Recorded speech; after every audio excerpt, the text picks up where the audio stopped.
Welcome to the Conscious Living Podcast, conversations to educate, empower, and enlighten our world. An uplifting and inspiring series of conversations and talks with your host, Jackie Woodside. We are educating minds, empowering lives, and enlightening souls to create a world where love prevails. In this engaging podcast, we deliver exciting, positive, transformative talks and teachings designed to elevate your life. Now, let's join our host, Jackie Woodside, for this week's session. Hi, everybody, and thank you so much for being here for another episode of the Conscious Living Podcast, where we seek to educate, empower, and enlighten our world. And today, I am so excited to bring to you someone who is an absolutely renowned expert in the area of conscious parenting. Isn't that a great topic? I know many of you are probably parenting at some phase of your lives. I myself am a mom of a 17-year-old, and I'm particularly excited to bring Brad Reedy to the Conscious Living stage today because not only is he a renowned expert in his field, but he's also someone who's been involved with the executive clinical director of a program that my family has actually used. So just over a year ago, my son was a part of the program that Brad is the executive clinical director over at Evoke Therapy Programs. And that includes wilderness therapy, Evoke intensives, which are kind of residential retreats for people, and then Evoke outpatient. And we have been a part of 2 of the 3 of those with my own family experience. And I can speak very personally about the impact that Evoke therapy had on my son's life and on our family's life when he spent 6 weeks in the wilderness of Oregon with this extraordinary therapist and staff from Evoke Family Therapy. And since his release and discharge from that program, he has had a complete 180-degree turnaround and is doing exceedingly well. So, Brad Reedy, it is my honor and privilege to thank you publicly on my podcast for, while you didn't work personally with my son, you oversee and direct a program that has had a tremendous impact in our lives. And I couldn't be more grateful to bring you to the Conscious Living stage today. Thanks, Jackie. It's an honor to be here with you. I appreciate being here. Yeah. So for people who maybe don't understand wilderness or maybe don't even understand therapy, just say a little bit more about your path, Brad, and who you are and what you're doing with Evoke Therapy. Sure. I was introduced to wilderness therapy and was just as much a stranger to it as probably the average person listening. Essentially, wilderness therapy is therapy with camping. It's camping outdoors, living in small groups. And what I love about wilderness, what caused me to fall in love with wilderness is that the talk therapy that you do when you go out there as a therapist and you meet with the kids is wonderful. And I love talk therapy. I have a small private practice myself, but it's so provocative. It does all the work for you. Living in small groups, the conflict, the problem solving, the communication mirrors the exact same processes that kids were successful with or struggling with at home. And so you get to see the clients in real time struggle with the things they struggle with. And you're not just treating abstractly concepts, you're dealing with their daily living. These small groups become these microcosms of the family. So living outside, primitive living, we call it nomadic living, which means that they're hiking from location to location. They never come inside. It is an opportunity to treat clients and really bypass resistance, because you can talk to somebody in therapy and they can self-report all they want, but when it's on the ground, when you're watching it, they're living in these groups, they're having to camp and move camp every day, you really get access to issues that people might not be aware of or might not be willing to report. So it's a fantastic combination of therapy and an experiential therapy that really does the trick out there. It's fantastic. Yeah, we went out and spent a night in the wilderness with my son. Primitive is a very good word for sure. Sleeping not in a tent, but just underneath a tarp Right. sleeping bag and a tarp. And it was just really an extraordinary mix of kind of milieu therapy, where you're working with the staff are working with the boys, and then individual therapy and family therapy. We met Right. every week. It's so holistic, and how I really appreciated about your program that you really focus not just on, if you will, the problem child, but you focus on the family system, which is really Right. what we want to spend some time talking about today. So let's talk a little bit about that, and why Evoke focuses on the whole system, because that leads us into this topic about conscious parenting. Now, I'd been a therapist for 30 years. I had been a clinical director of psychiatric programs before. It's not like I didn't understand this stuff. Or didn't know how to practice, Right. kind of being a good parent. And yet we ended up in a situation with a highly dysregulated teenage boy that was way beyond my capacity. And there was so much that I had to learn from you and your program about conscious parenting. So why do you work so much with the family system, and how does that relate to people being more awakened, more conscious Right. parents? I'll give you the practical answer, and then I'll tell you a little bit about the theoretical answer. The practical answer is everybody's suffering. I'm a father of 4 children, and I've had children who've struggled with mental health issues over the years, and inadvertently I become part of a reinforcing pattern where I'm feeding into it. And because I'm suffering, because I'm stressed out or anxious. And that anxiety, as you know, when you're anxious and afraid, you do things to try to control things, and control oftentimes doesn't lead to the outcome that you want. And so, simply put, there are just patterns. There are emotions that are parents that are going through, that if we can address those, we can help a parent find clarity and peace and comfort. I say in my writing that parent education and parent work doesn't change children, but it changes parents. And that change, the change in a parent, can have a wonderful impact on the child. So very practically, it's about reducing parent suffering and giving parents clarity and confidence, a sense of self that maybe they didn't quite capture in their own childhood. So that's the practical evolution of all of this, is that it just evolved out of our work and working with families. I also see that working with a parent and doing some of their work, becoming more conscious, is a vulnerable process. As you know, it's a painful process. It's hard to unlearn things and learn a new way of seeing the world.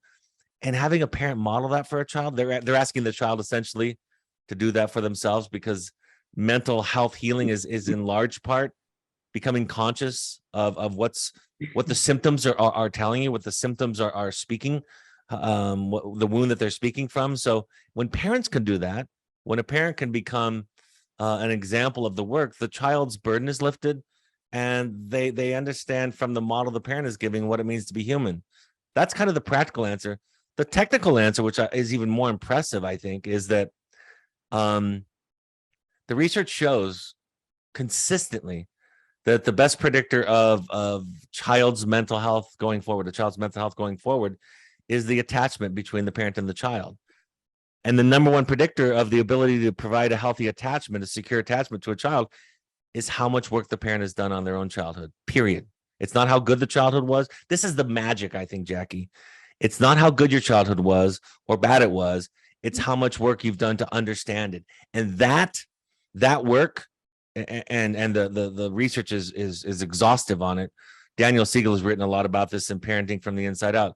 If a parent will do that work, will look at their own trauma, their own triggers, their own anxieties, their own instincts, where that came from, they can provide a better parenting environment for the child. And it gives them peace and clarity and confidence and a sense of empowerment. So practically it works for us. And also the research bears it out that a parent who's willing to become more conscious is a parent who's more capable of parenting a struggling child, period. And both are satisfied. It's not like the child isn't struggling anymore, but the parent has more capacity, tools, and insight with which to respond to the child's struggles. Yeah. And when you say become more conscious, yeah, what specifically do you mean by that? The parts of our brain, the prefrontal cortex, the top and front parts of our brain are more conscious parts. We can think in terms of time and goals. We can anticipate consequences. We can be responsive to our environment, to stimulus and things that happen to us, to events. Our fight or flight part of our brain, the part of our brain that perceives threat, if that's the part that's running the show, we're reactive. We're not conscious. It's knee-jerk. It's unconscious by definition. And so part of the work is to delve into our histories, delve into what's going on. So we're not responding to a stick that's lying on the ground as it is a rattlesnake. We're responding to the stick very slowly and saying, oh, that's just a stick. I can step over it. It's not a threat. It's that simple. It's brain science that the more conscious you can become, the more capable you are of what neurologists call response flexibility. My child's struggling. Maybe I find my child is cutting, or I find they're drinking. Somebody who's more conscious can pause, feel the emotion that might bring up for them, digest it or metabolize it, and then proceed to make decisions about what would be best for the child. Somebody who's unconscious or reactive might respond with anger or fear or lecturing or nagging or over-the-top consequences, or even in denial because it's too threatening. They might ignore it. So the conscious parent, the conscious living parent, if you will, is more capable of being creative, of being of having insight and foresight into things. And so it really is not just a nice slogan and a nice name for a podcast. It really is the work in therapy, which I actually have a tattoo based on a Joseph Campbell lecture that talks about this idea that the goal is to become more conscious. We think we know who we are, but there's so much beneath the surface that's driving our behaviors that if we attend to, we can get back in the driver's seat. Yeah. Yeah. I like when you say it's not about whether or not you had a good or bad childhood. Yes. That's so important, because there really is a design to a human being. Yes. And the design of the human being is so much about, when you're kind of driven by the unconscious drives of the ego, the psychological mechanism that is about protection, that drives the fight or flight. It can be the simplest things that feel like it's an affront to our value, our worth, our credibility, our relevance. Right. And I think in parenting and in relationships in general, there's different triggers for different people, but it's all kind of the same mechanism of, the ego feeling threatened, and responding in some way. So that's one of the things I think about in terms of living more consciously, is not being able to, get rid of the ego or kill the ego, or that the ego is even bad. It's not. Right. But the more you identify with the ego versus kind of identifying with your more awakened self, your essential nature, I think the less capacity you have to form good relationships when you're more highly identified with the ego. What do you see about that, Brad? I mean, absolutely. I think that, I have 4 children. The oldest is 29. The youngest is 14. So it's been a long time. Yeah, that's a lot of years of parenting. Yeah. Right. When the 29-year-old was a teenager, I remember reacting to an incident of him bullying a younger neighbor kid, a next door neighbor, and being so embarrassed, so angry, so reactive. I mean, it was that day that I found that out was one of my worst parenting moments, the way I reacted to it. Yeah. You contrast that with some of the struggles that my 14-year-old has had, and I can pause. I can feel the emotion. I can feel the anger, the rage, the control, the anxiety, the embarrassment, whatever it might be. I can digest it. I have more tools. I always teach, if you don't take care of yourself in your life, therapeutically, clinically, whatever, yoga, whatever it is that you do to take care of yourself, you're going to tend to want to take care of yourself in relationship to your child. So when you're parenting, that day that I responded to my now 29-year-old was to resolve my feelings. Now today, by no means perfect, but I am more capable of slowing it down and saying, what does my daughter need? I'm feeling angry or sad or scared, whatever that is, but I have a therapist. I have a practice. I can take care of that over here. So now when I'm talking to my daughter, when she gets in trouble in school or she's showing some of the behavior that might concern me, I can respond intentionally. I can respond proactively. I can respond with her needs more in mind because I've attended to mine. That's such an important statement. I can respond with her needs instead of mine because I've taken care of my needs. I mean, that I think is the central component of conscious parenting. Yes, yes. I'm able to take care of the child's needs. And I might also, by extension, say that might be a formula for conscious coupling as well. Yes. I can actually yes. hear what the need is of my partner, my spouse, because I'm taking care of my own needs so that I can take the blinders off, the blinders of the ego that say it's all about me. Right, right. Or if I can't in that moment, at least own, like right now, I'm just responding from it's all about me. Yes, absolutely. My wife and I call it marriage 2.0 when we shifted from it's my job to make her happy and it's her job to make my happy to it's my job to make me happy. It's her job to make her happy. And then we try to come to the marriage happy. That's a different kind of marriage than me coming with my cup, begging for my needs to be taken care of by her and vice versa. That tends to lead to conflict and resentment and anger and shame versus, look, we're human beings and living together for a long period of time, as you know, is a huge accomplishment by any couple. Right. If they're doing it in an awakened way. And so the work now is that I'm responsible for my inner state. She's not, and vice versa.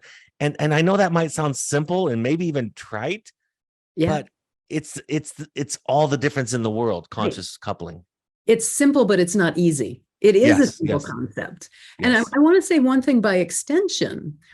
So I've been with my spouse for 22 years. So that's kind of a long time living together kind of thing. Yes. When you get to that place of I'm responsible for my happiness and taking care of myself and, my spouse likewise, I've also come to a place where my happiness is compounded by seeing my spouse be happy. Yes. So I get great happiness and satisfaction out of that, which again may sound trite. I might have rolled my eyes at someone who said that back when I was single. Right.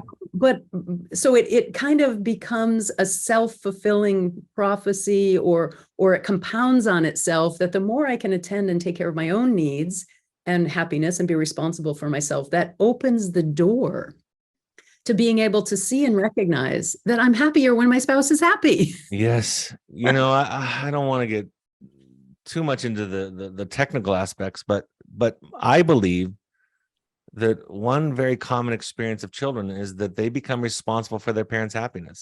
So true. The adage of you're only as happy as your least happy child is something people actually aspire to.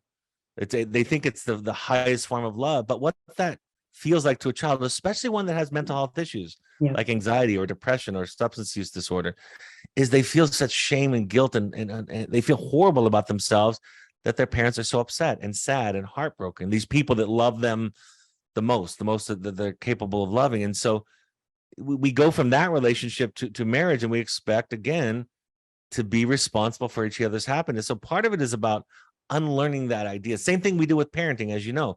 We say to the parent, your serenity, as they do in Al-Anon, your serenity is your responsibility. Right. You have to go get your peace of mind somewhere else so that when you show up to the son or the daughter of the child, you can be there for them.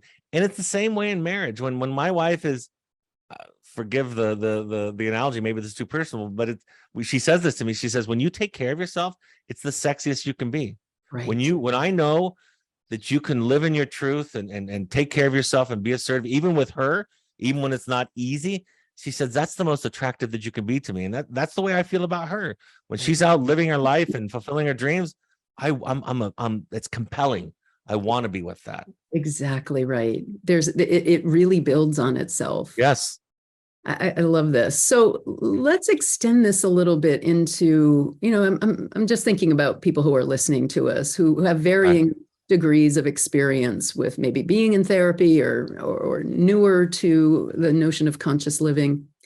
So let's talk to that person that's kind of newer. Maybe they're newer into therapy or they're newer into this notion of being conscious in relationships. Where do we begin, Brad? And as I ask you that question and you think about the answer, I have to plug your podcast, because, we're going to spend whatever half hour together here. But every week you put out an extraordinary podcast that, I mean, you don't call it this, but I think it's a podcast about kind of the how-tos and the struggle with being conscious, moving toward a more awakened state, a more conscious state.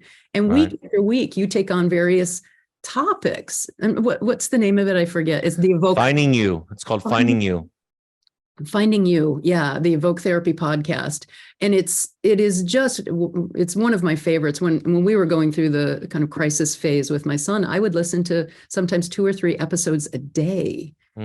So grounding for me to just kind of bring me back to my center. So I want to acknowledge you for that, and just what an extraordinary piece of work it is. But let's go into this.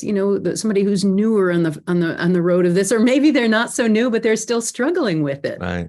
How do we begin or deepen our process of awakening? Well, you kind of stole my thunder talking about the podcast, because that's right.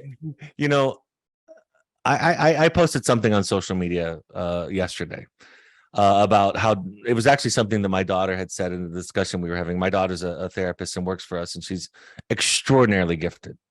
We were walking away from a training, and she said, I just noticed that defensiveness doesn't feel like defensiveness. It feels like you don't understand me. You don't get the whole picture. That's what it feels like. It doesn't, when you're being defensive, it doesn't feel like it. And we were talking about how amazing that awareness is. So I posted something about it, and somebody wrote back and said, I feel seen. I hadn't talked to them. This was not in relationship to them. I wasn't making an observation about their life. But part of my work on the podcast and the 2 books that I've written, even in my social media, which is essentially my therapy journal, my ideas of therapy and in real time, just being posted. The idea is, when you find yourself, which has been my work, when you find yourself, you essentially find everybody else at the same time, because we're different. There's no doubt about that, but we're similar in some core ways. And so if you haven't had a good experience, or if you're reluctant, I will tell you that good therapy feels good. Good therapy feels like you're seen and understood and respected. Even if you're struggling with something that you think is silly or ridiculous, even if you have a defense, let's say you're drinking too much or eating too much or shopping too much, a good therapist won't come in and say, well, that's wrong, you need to fix that. A good therapist will say, I want to understand. You must have a good reason for those behaviors. Who wouldn't like to be heard? Who wouldn't like to be understood at that level? And for me, Jackie, when you are understood and in a safe place, you can become more conscious. And when you can become more conscious, you can heal whatever's underneath the symptom. And like we talked about earlier, you can move from being a victim to life to becoming the hero of your own life, right? The main character in your own life. And I think that experience of sitting with a compassionate other, I would say start with a podcast. Listen to a podcast for 15 or 20 minutes. Not all therapy and not all therapies are the same, but find somebody. I talk a lot about what to look for in a therapist. Find a therapist who looks to find you and not fix you. And when you find that person, I don't think there's a person I've ever met that will not find that rewarding, because they'll meet you where you're at. If you're an intellectual person, they won't try to knock down your defense of over intellectualizing things. They'll try to understand where you're coming from. That's just a different experience than what we think of as therapy, because I think we think of therapy, and a lot of people who practice it do this. They think of it as coming in, seeing the problem and fixing it. And I don't think good therapy is that. I think it's coming in, hearing the person's story, understanding it, reflecting back a sense of compassion. And from that place, from that precondition of safety, the person can heal and become more aware of themselves, like you teach about. So great, Brad. I want to just expand on that a little bit, because when we were in that crisis with my son, we had gone through 3 other outpatient therapists who had been treating my son and in family therapy. And he had some individual therapy as well. And not one of them could get him to take the hood off, look at the camera, barely be on camera. It was kind of off to the side, head down, fiddling, doodling, barely hear his answers. And then after, I think even before we went into, my son went into a wilderness, we hooked up with one of the Evoke therapists. And within, I don't know, 2 or 3 sessions, he was sitting up. You could hear his voice. The hood came off. It was remarkable. And I just, a shout out to the therapist that are working with is Travis Slagle, extraordinarily talented therapist. And any time now that I hear other parents who are struggling with their teens, I say, call Evoke Therapy. Because this, and I want to ask you a little bit about this. So it made a tremendous difference, even other therapists. And we had, oh my gosh, we had this one therapist, exactly what you said. Like she would, before she even got to know Nathan, she's like, so I hear you have a problem with, being online and that, you don't get it. Right. She started there, right? Yeah, that didn't go so well. But I want to talk a little bit about the foundation of the work that Evoke does, and it's around attachment therapy or attachment theory. Yeah. So can you speak a little bit about why is attachment so central to our well-being and to conscious living? When we talk about attachment-based therapy or attachment-informed therapy, most people think of attachment styles: secure attachment, anxious attachment, avoidant attachment. And really, that's a very small part of what we think about when we think about attachment-informed therapy. Attachment-informed therapy suggests that the relationship between the therapist and the client is the gold, is the pixie dust. So, for example, when I have a child that comes to an intensive with their parents and they don't want to be there and they're reluctant, just like you said, head down. After a while of meeting them where they're at, instead of imposing yourself on them and doing to them, maybe what your gut might tell you is to kind of tell them to look at you, tell them to take the hood off, tell them to sit up straight. You kind of assume that they're doing what they're doing for a good reason. Right. That's a compassionate, child-centered, client-centered approach. It's the best way to talk about it. It's Mr. Rogers, Fred Rogers. Yeah. He was an attachment-based TV host. Yeah. He didn't call himself that, but sure. When a child was scared, he didn't try to get the child to not be scared. When a child was angry, he didn't try to get the child to not be angry. He gave the child a safe place to feel it, and then the child fixed themselves, if you will. And that's what attachment therapy is we assume that symptoms are a wise part of you that is trying to be heard, that hasn't found a way to be heard. So when families leave our intensives or even couples, the child will often say, I felt seen and heard in ways I never have. The parent walks away saying, I have a project that's not the kid, but that I know what to work on now. Or I love it when, this is stereotypical, but it's common. The husband says, if I would have known that a couple's intensive was going to be like this, I would have come years ago. Because I thought I was going to be on the hot seat and be criticized and be told I need to express my feelings more and be vulnerable, because that's what the culture says about men, instead of saying you must have your walls up for a good reason. And I want to understand that.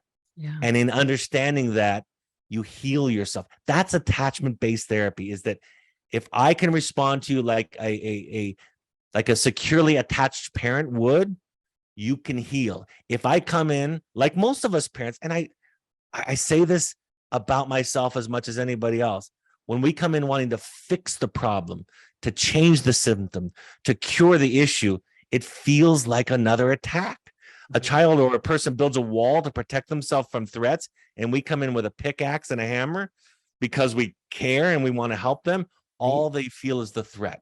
All they feel is not safe, and the wall gets thicker and higher, or they run to another corner where you can't find them. And so attachment makes all the difference in the world. Attachment is, I want to understand, not fix. And I believe in understanding, like Mr. Rogers' model, in understanding and giving you a safe place to feel the things that you were told were wrong feelings or bad feelings or feelings that were threatening.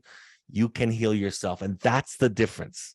So that was just a brilliant summary of it. People have the capacity to heal themselves when they're seen and heard. Yes. When they're not threatened, when they feel safe. And again, I go back to what I was saying about being run by the ego. When the ego feels threatened or unsafe, it will put its walls up. Yes. It will defend. Yes. That is the role of the ego, is our survival. The ego is not designed for you to thrive. Nope. The ego is designed for you to survive. Yes. And when people understand that and they can begin observing themselves, I want to just say to our listeners, the way that, as I spoke to the therapy that we went through, the way that Travis Slagle, who is our family therapist, approaches it is so simple. And I want to share this. Approaches difficult emotions or senses that you might see. Mm-hmm. And he does something that's so simple. He'll say, I'm just curious about this. Can you help me understand? Mm-hmm. Or I'm just curious about this. I'd like to understand it better. Or I want to understand you better. And then he'll say that, the thing, if it was my son, I just want to understand this. What is it, that has you not want to sit up and look at me? What is it? I'm just curious. And that notion of I'm just curious, it takes the weight off of the person so that the ego can soften. Right. Oh, they want to understand. And I particularly I use this in my leadership work. I particularly can you help me out here? Yeah, right. Can you help me understand? Because now it's oh, the ego says, I have a role. Oh, I have to help them. And it softens that defensiveness. It opens the heart and it creates a connection. So I'm so deeply grateful for Travis Slagle, my therapist, for Jay. I forget his last name. Oh, he doesn't use Jay Alpine, who was the field therapist at Evoke Therapy, and grateful for you, Brad, for the clinical, but also almost spiritual leadership that you provide. I know you don't call it that, but that's the experience I have of it. The just human sense of love and connection that you train your all of your staff and your clinicians with. It's made a profound difference in my family and in my life. So I know people, after hearing our stories today, your brilliant clinical insights, my personal story, people are going to want to talk to you, know more about Evoke. So where should people look to learn more about Evoke Intensives, Evoke Wilderness, you personally? Where should people get in touch? The few places. You can go to evoketherapy.com. That's going to have all of our services. It's going to have links to my books and links to the podcast on the homepage. drbradreedy.com is another place that you can go. And our social media, like my social media, Dr. Brad Reedy, at Dr. Brad Reedy, is my daily thoughts. In addition to the podcast that you mentioned earlier, I'm writing down insights that clients are teaching me about every day. And we also have at Evoke Therapy Intensives and at Evoke Therapy social media on all platforms. So those are spaces you can go. Again, what you asked, where do you start? Start with a couple of links there and look and see, are you here? Are you hearing something different than you've heard before, that you expected to hear? And my experience is we're saying something a little bit different than what popular culture is talking about in terms of mental health. And I think it can be, I have a lot of people who will say they'll start with a podcast or they'll start with a social media post. And then after a while, they're willing to talk to a therapist because they love what they're hearing.